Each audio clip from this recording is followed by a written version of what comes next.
Hello friends, welcome back to my YouTube channel Mamali knowledge hub रे। आसंतु previous year SSC GT exam रे पचार जाइथिबा किछि करंट अफेयर्स उपरे आमे क्वेश्चन आंसर डिस्कशन करिबा।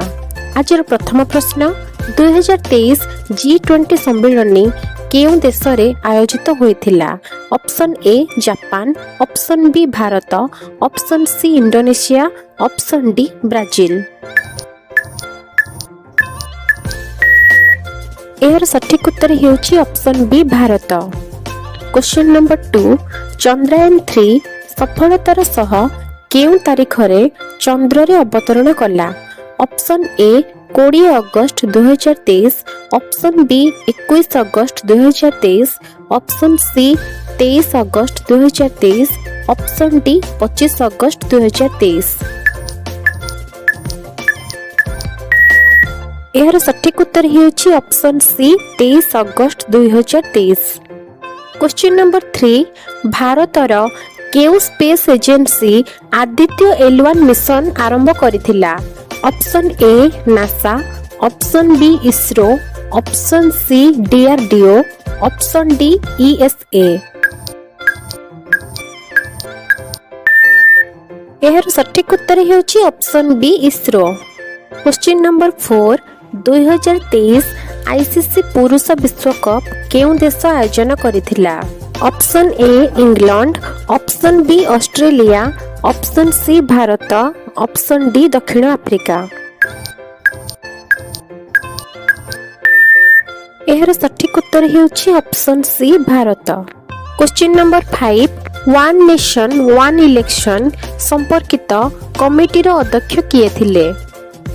Option A Ramnath Kovind, option B Amit Shah, option C Narendra Modi, option D Nitish Kumar. एहर सठिक उत्तर हेउची option A Ramnath Kovind. Question number 6 2024 रे भारतर केउ राज्य ग्लोबल इन्वेस्टर समिट आयोजन करिथिला? Option A Odisha, option B Gujarat, option C Madhya Pradesh, option D Maharashtra. एहर सठिक उत्तर हेउची option C Madhya Pradesh. Question number 7 2023 रे भारतर नूतन संसद भवन केउ तारीख रे उद्घाटित होइथिला? ऑप्शन ए 26 जनवरी, ऑप्शन बी 1 मई, ऑप्शन सी 28 मई, ऑप्शन डी 15 अगस्त। एहर सठिक उत्तर हेउची ऑप्शन सी 28 मई।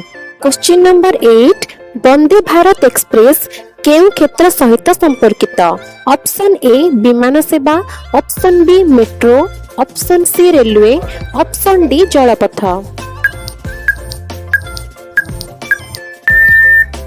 एहर सठिक उत्तर हेउची option C railway. Question number 9 2023 Asian games केउ देश रे आयोजित होइथिला? Option A Japan, option B चीन, ऑप्शन सी दक्षिण कोरिया, ऑप्शन डी थाईलैंड। एहर सठिक उत्तर हेउची ऑप्शन बी चीन। क्वेश्चन नंबर 10 मिशन लाइफ केउ क्षेत्र सहित संपर्कित? ऑप्शन ए शिक्षा, ऑप्शन बी स्वास्थ्य, ऑप्शन सी परिवेश, ऑप्शन डी क्रीड़ा। एहर सठिक उत्तर हेउची ऑप्शन सी परिवेश। आशा करूछि आपण मानकु ई भिडियोटी हेल्पफुल हेतिबो। देन चैनल को लाइक शेयर एंड सब्सक्राइब करिवे। Thank you for watching.